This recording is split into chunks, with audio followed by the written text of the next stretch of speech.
Chris Bellamy is a military analyst and director of the Greenwich Maritime Institute at the University of Greenwich. He joins us live now from London. Chris Bellamy, much talk about an impending Israeli ground offensive. Do you think it'll happen? And what sort of obstacles and challenges do you think will face the Israelis when their tanks, if their tanks, roll into Gaza?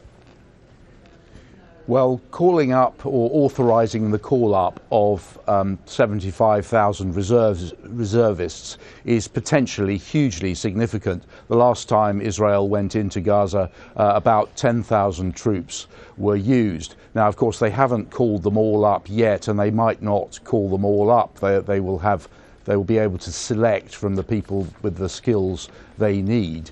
But when you consider that Israel has a population of about 8 million, with about 6 million of them Jewish and about half of those of military age, it's a major proportion of the population that potentially might be mobilized.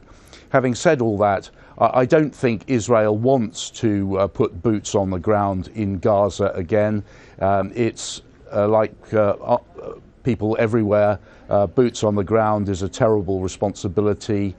They would rather Gaza ran itself but didn't fire rockets at it.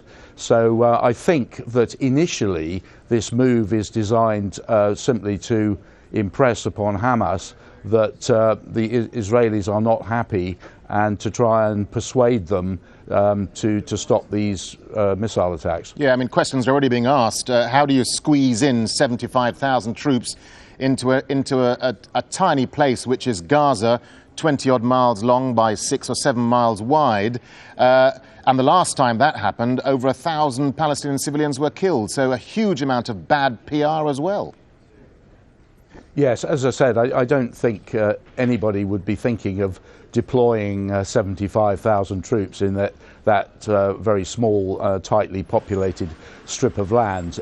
So I think initially it's a warning signal, but it does give the Israelis a wide variety of people to choose from if they need them. I mean, among those reservists who may be called up, there'll be a lot of computer people, and the Israeli Defense Forces have a cyber war corps now, so they're people who will be geeks one day and wearing a uniform the next. So as I say, I think it's partly a signal, but it does give Israel the capacity to act if it wants to, if it has to.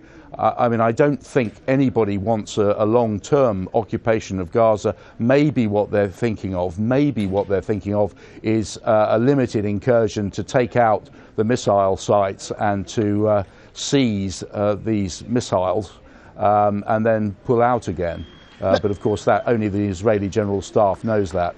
Let me ask you just a final sort of big sky question here, Chris Bellamy. I mean, do you think the changing face of the politics in the Middle East, the fallout from the Arab Spring, has affected the minds of military thinkers in Israel? I mean, we have an Egypt that is now no longer complicit in the way it was with Israel 4 years ago. Will the politics change the strategic thinking?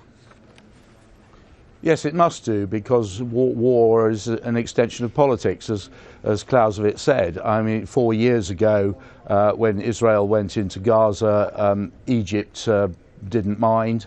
Now, clearly, we had a visit from the Egyptian Prime Minister yesterday, and I think the Israelis may be trying to say, look, Egypt, it's your problem, not ours.